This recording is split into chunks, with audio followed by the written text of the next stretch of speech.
Namo Om Vishnupad Paramahansa Paribrajagacharya Ashtattara Sata Sri Srimad His Divine Grace A.C. Bhaktivedanta Swami Srila Prabhupada Ki Jai Ananta Koti Gaur Bhakta Vrinda Ki Jai Ananta Koti Vaishnav Vrinda Ki Jai. All glories to Srila Prabhupada, all glories to Sri Guru and Sri Gauranga. Hare Krishna, dear devotees, I hope all you are doing well. Today we'll be reading from chapter 28, Nectar of Devotion, Existential Ecstatic Love. So before we begin, let's pray first. Om Namo Bhagavate Vasudevaya. Om Namo Bhagavate Vasudevaya. Om Namo Bhagavate Vasudevaya. Om Jnanatimirandhasya Jnananjanasalakaya Chakshura Unmilitam Yena Tasmai Sri Gurave Namaha Narayanam Namaskritam Naranchaibo Narattamam Devim Saraswatim Vyasam Tatum Jayamudirahe Jai Sri Krishna Chaitanya Prabhu Nityananda Sri Advaita Gadadhar Srivasadi Gaur Bhakta Vrinda. Hare Krishna, Krishna Krishna, Hare Hare, Hare Rama, Rama Rama, Hare Hare. When a devotee is always intentionally affected by love for Krishna in a direct relationship with him or even a little apart from him, his status is called existential ecstatic love. The symptoms originating from such existential ecstatic love are divided into three headings, namely moist, burnt, and dried up. Most existential ecstatic love aroused in the connection with Krishna is divided into two, direct and indirect. Radharani was waving a garland of kunda flower, and upon hearing the vibration of Krishna's flute, she immediately stopped her work.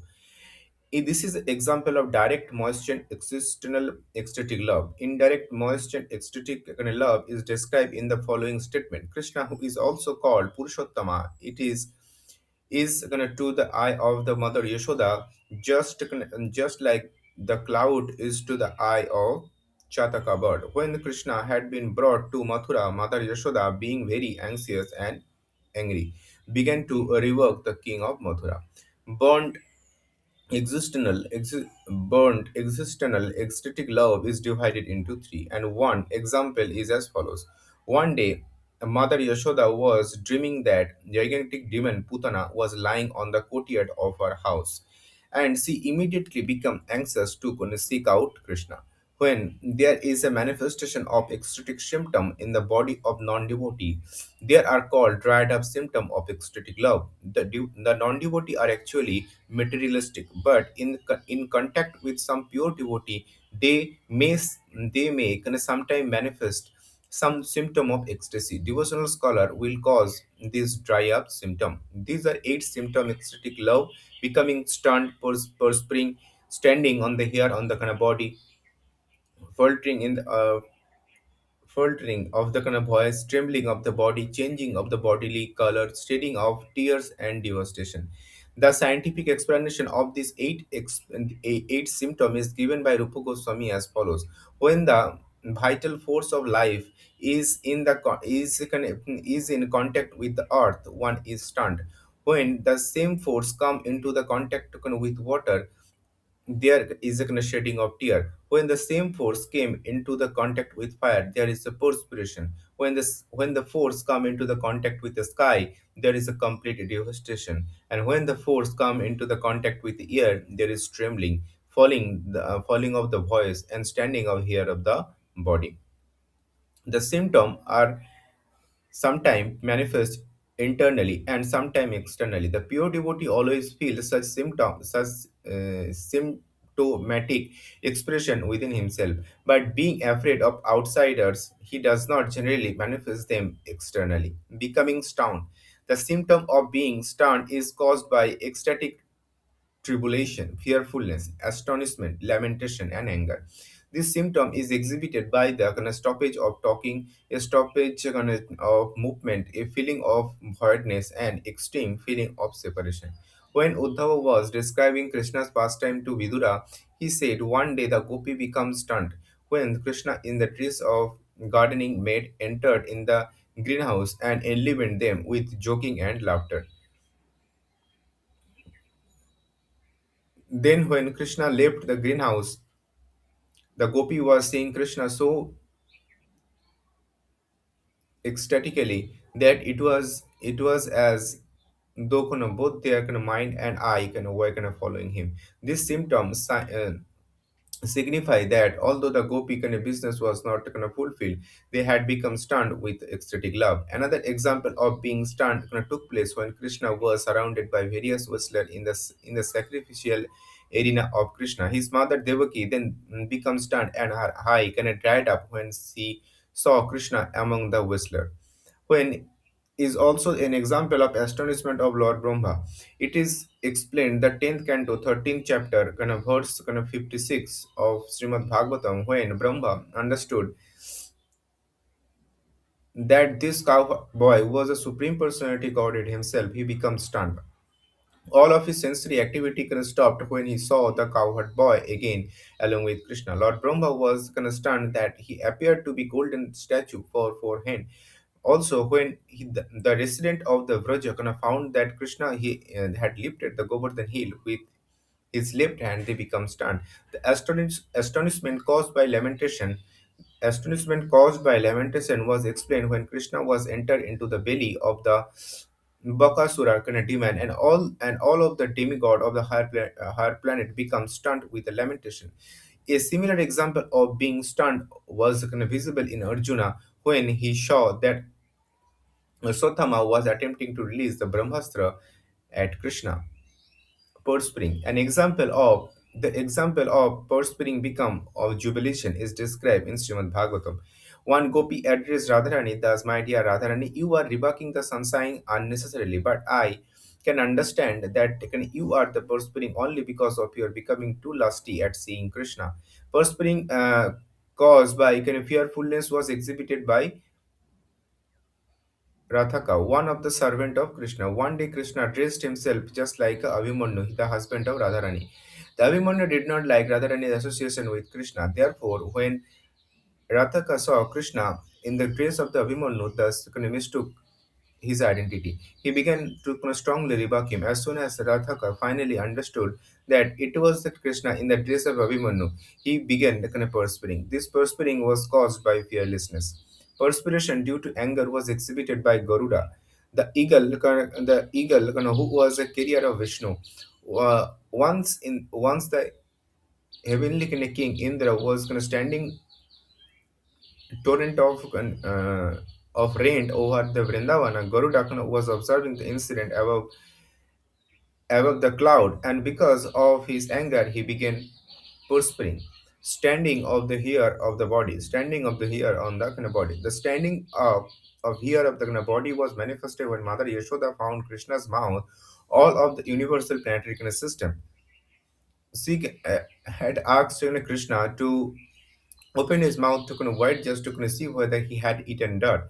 But when Krishna opened his mouth, he saw not only the entire earth but also many other planet within his mouth. This caused the standing up the hair on her body. The standing up of hair on her body resulting from jubilation is described the 10th canto 13th chapter verse 10 of Srimad Bhagavatam in connection with a gopi engaged in rasa dance. During the rasa dance, Krishna disappeared all of the sudden with Radharani, and the gopis began to search him out.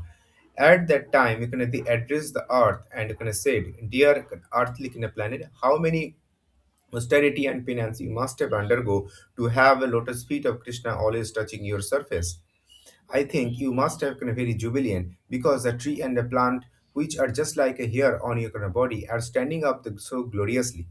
May we ask when you first got this symptom? Have you been joining this jubilation since you have touched the incarnation of Vamana, or since you were delivered the incarnation in Baraha? Krishna would sometimes perform mock fighting along with the cowherd boy. When Krishna blew his horn in the mock fighting, Sridhama, who was on the opposite side, felt his bodily hair standing up. Similarly, when Arjuna saw Krishna in his the gigantic universal form, there was a standing of hair on his body. faltering of the kind of voice. When Krishna was going to Mathura on the kind of chariot driven by Akrura, Yashoda and the kind of Gopi kind of came to come to try the kind of forbid him to pass and to block his way. At the time, Radharani was kind of perturbed that I was kind of faltering voice. She requested Mother Yashoda to please stop Akrura. Faltering of the voice resulting from the kind of wonder was exhibited by the Brahma. It is said, Srimad Bhagavatam, 10th canto, the 13th chapter, verse 64, that the bowing down before Lord Krishna when Brahma began to rise, he prayed to the Lord in faltering voice. The 10th canto, 29th chapter, verse 30, another example of the faltering of voice was exhibited by the Gopi when they come to Krishna desiring to dance with him. Krishna asks them to go back to their husband and home. The gopi apparently become very angry and began to talk Krishna with the faltering voice. In the 10th canto, 39 chapter, verse 56, 57 of Srimad Bhagavatam, the faltering voice due to jubilation was exhibited by Akrura when he was sown of the Vaikuntha planet resting within the river Yamuna. When Akrura understood that Krishna was a supreme personality Godhead, he bestowed his head to Krishna's lotus feet and with the folded hand began to pray in faltering voice. There is also example of the faltering of the voice caused by fearlessness. One Krishna space praised him, thus, my dear friend, your flute was given to your servant Patri. And when I asked him to return it, he began speaking in faltering voice and his complexion became yellow trembling. When Krishna was trying to capture the demon Sankha, Radharani began trembling out fearfulness. Similar trembling of the body was exhibited in the Sahadeva, the younger brother of Nakula. When Sisupal was vehemently blaspheming the Lord, Sahadeva began to trembling out of anger. The trembling of the body was exhibited by Radharani out of tribulation. Radharani trembled as he told one of the gopi, "Do not joke with the disappointing boy. Can you please ask him not to approach me because he was always the cause of all grief for us." Changing the bodily color. Sometime due to the great aggrievement caused by the dealing of Krishna, the body changes color. The gopi therefore address Lord, thus, my dear address, Lord, thus, dear Krishna, due to separation from you, all of the denizens of the Vrindavana has changed their color, and because of the change of the color, even the great sages Narada was thinking of Vrindavana as a white island of the ocean of milk. When Krishna of the Balarama was present in the arena of the Kamsa, Krishna's body changes color. Similarly, Indra's face changes color when he saw that Krishna was protecting all the denizens of the Vraja by lifting Govardhan hill. If the color if the color changes take place due to excessive jubilation, the hue turn red because such change of the color is so rare. Srila Rupa Goswami does not further discuss this point. Tear. Out of jubilation, anger, and separation, there may be the pouring down of tear from the eye. When such tear are very cold, they are due to jubilation, and when they are due to anger, the tear become hot. In all this, there is a severe movement of the eye, and the eye generally can become reddish.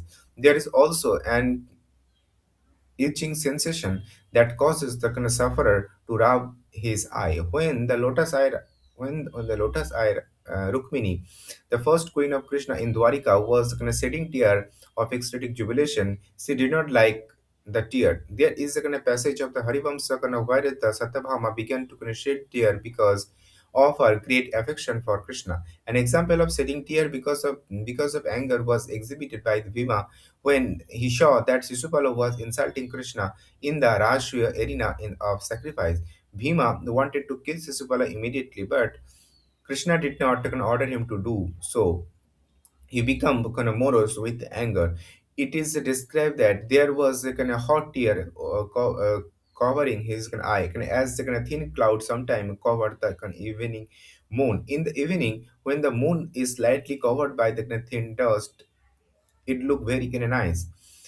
And when Bhima was shedding tear on the account of his anger, he also look very nice. In the 10th canto of Srimad Bhagavatam, 16th chapter, verse 23, there is a nice example of Rukmini shedding tear of lamentation. When Krishna and Rukmini was talking, Rukmini became frightened of separation from Krishna, and therefore she began scratching the earth with her rod, with her red lotus-like nail, because she was sitting tear the black ointment from her eyes was dripping along with the tear onto her breast which were covered with kumkuma powder. Rukmini was so aggrieved that her voice was choked up.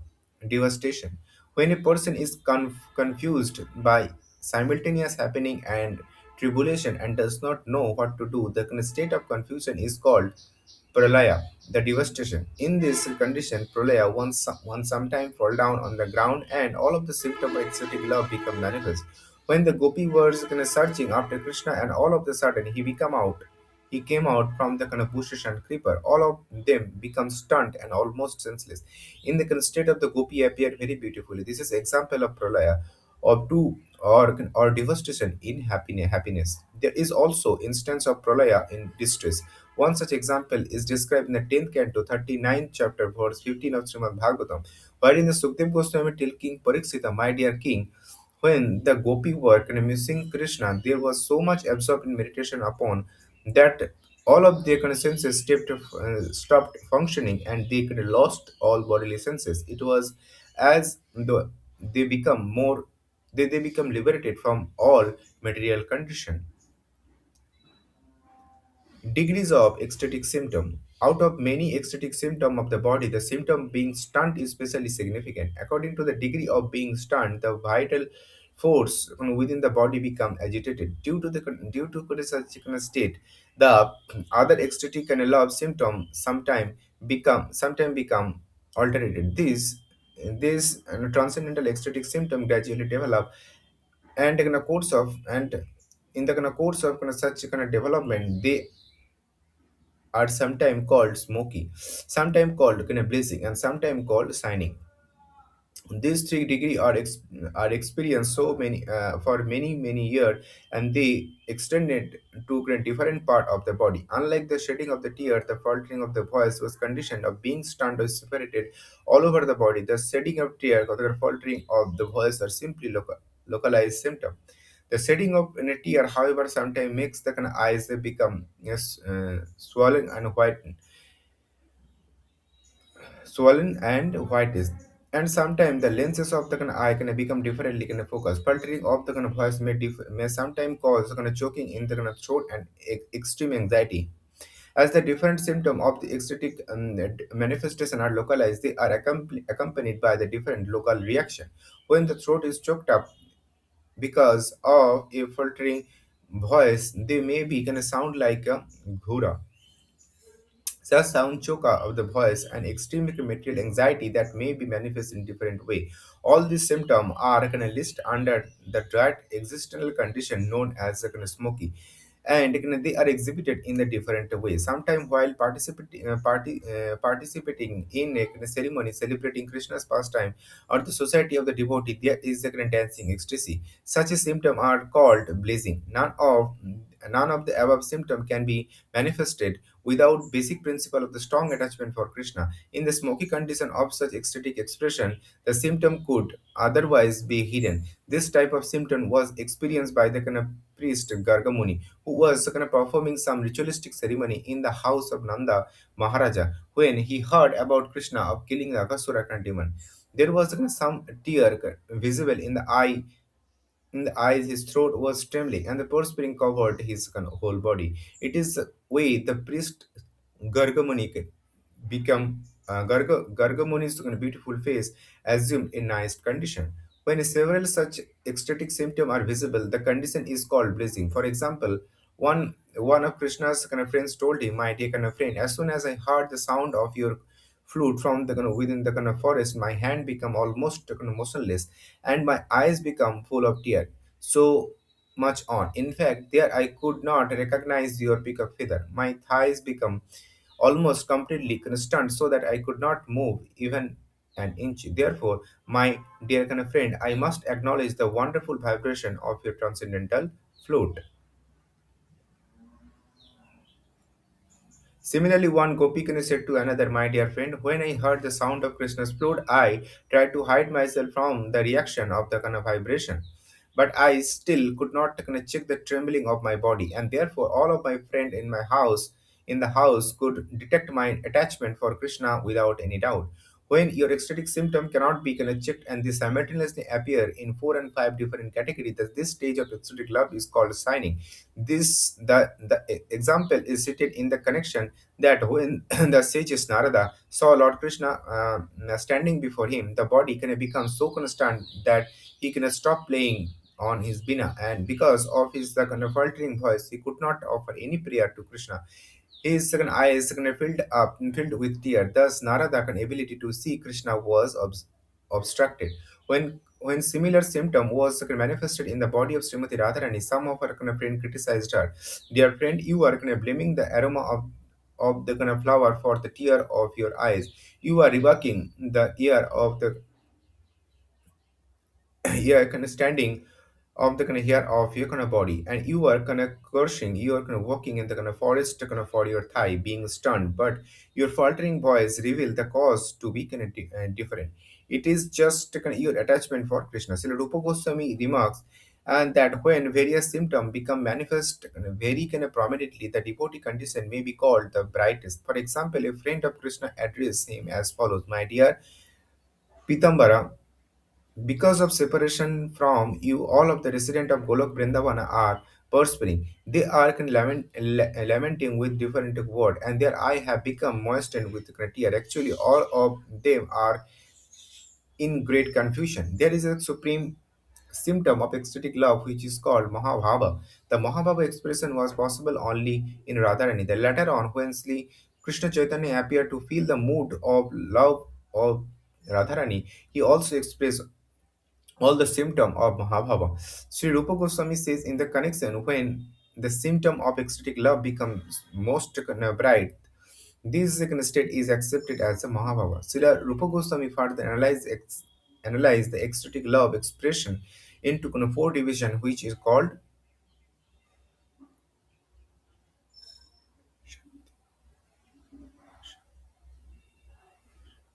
Shakti Vi Shakti Vi Kavasha.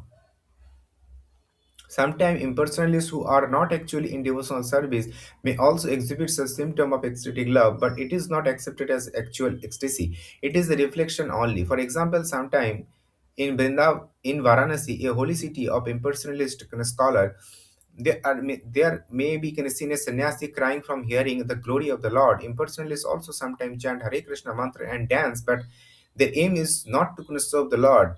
It is to become one with the Lord and merge into his existence. Rupa Goswami therefore say that even if the reaction of chanting are manifested in the impersonalist body, they should not be considered to be a symptom of actual attachment, but reflection only. Just like the sun reflected in the dark room through the some polished glass, the chanting of Hare Krishna, however, is so nice and transcendental that it will eventually melt the heart of the person who are impersonalist. Rupa Goswami says the impersonalist symptom are simply reflection of ecstatic love, not the real thing.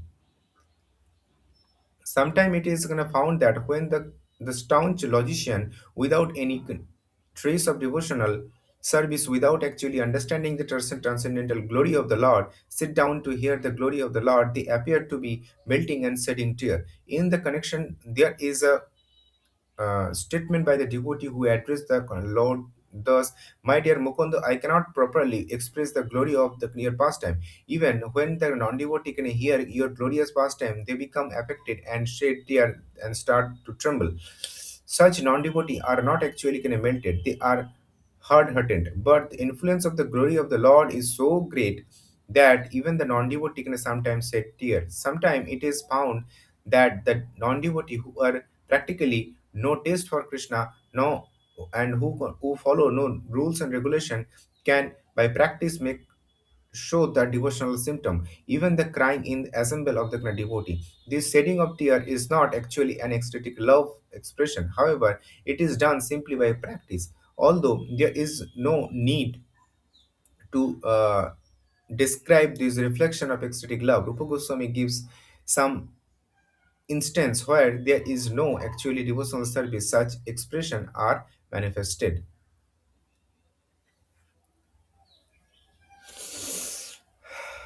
So here we conclude the reading of Bhaktivedanta purport from Nectar of Devotion, chapter 28. Now let's go into the insight. This is a long chapter. Now let's go into the insight. Please listen to. All right, today we are diving into something really fascinating. We're going to explore an ancient framework from the Bhakti Yoga tradition that tries to map out one of the most intense human emotions, ecstatic love. We'll look at how this system breaks it all down, from the internal feelings to the very real, very visible symptoms on the body. Okay, so here's how we're going to break this down. We'll kick things off with a basic definition to make sure we're all on the same page. Then we'll get into the different states and physical signs of this love. After that, we'll explore this really unique elemental explanation for why these signs appear, and we'll wrap up by looking at the difference between the real deal and, well, a reflection of it. So first things first, what are we even talking about here? This isn't just a fleeting feeling. The term used is existential ecstatic love. That means it's a fundamental part of someone's being. It's this deep, constant love for the divine that's always there, whether they feel super close to that source or painfully far away. Now, what's really interesting is that this framework doesn't just lump ecstatic love into one big category. No, the source material gets way more specific. It starts by classifying this powerful emotion into 3 very distinct states, and each one has its own kind of flavor and context. So check this out. We've got moist, burnt, and dried up. Sounds a little strange, right? But it's actually a pretty brilliant way of looking at it. Moist love is that direct, juicy connection. Burnt love is, more complicated. It's love mixed with struggle or anxiety. And then there's dried up, which describes what happens when someone who isn't even a devotee starts showing the signs. We'll definitely come back to that one. And to give you a feel for that moist state, think about this image. Radharani is just going about her day weaving a garland, and then she hears Krishna's flute, and that's it. Everything stops. It's this immediate, pure response that perfectly captures that feeling of a direct, life-giving connection. Okay, so we've talked about the internal states. Now, let's get to the really wild part, how this deep inner feeling actually shows up on the outside. This system lays out 8 specific, physical symptoms that you can literally see. So, symptom number 1, becoming stunned.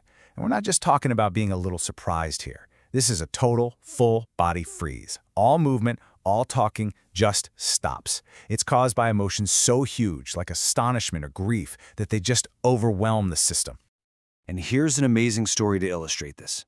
You have this major deity, Brahma, who has this sudden, world-shattering realization. And what happens? All his senses just shut down. The text says he looked like a golden statue. I mean, that's a perfect picture of being physically frozen by an incredible truth.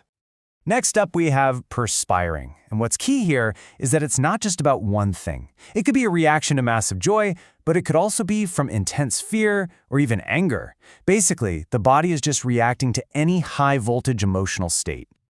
This quote really paints a picture, doesn't it? A friend looks at Radharani and says, "Look, I can tell you're not sweating because it's hot out. I know it's because of the sheer joy you're feeling from seeing Krishna. It's a direct physical effect of an emotional cause." Symptom number 3, the hairs on your body standing up. Goosebumps. We've all felt a mild version of this. Well, in this framework, it's another sign that the body is experiencing something way beyond the ordinary, a reaction to some profound inner feeling. Okay, seriously, just try to picture this for a second. You're a mother, you ask your little boy to open his mouth, and instead of a half-eaten snack, you see the entire cosmos, planets, stars, everything. It's an incredible story used to show the kind of mind-blowing astonishment that can trigger such a deep physical reaction. All right, and there are 5 more symptoms. We've got the voice faltering, the body trembling, even the color of the skin changing, and of course, shedding tears. And then there's this last one, devastation, or pralaya. It's described as this beautiful, total collapse, where a person might just fall to the ground, completely overcome by the emotion. So here's the thing. This isn't just a list of poetic descriptions. The system actually puts forward a kind of internal, subtle science to explain how and why these physical things happen. It's pretty amazing. And the text itself asks the question, right? It says, okay, is there a scientific reason for all this? What's the mechanism?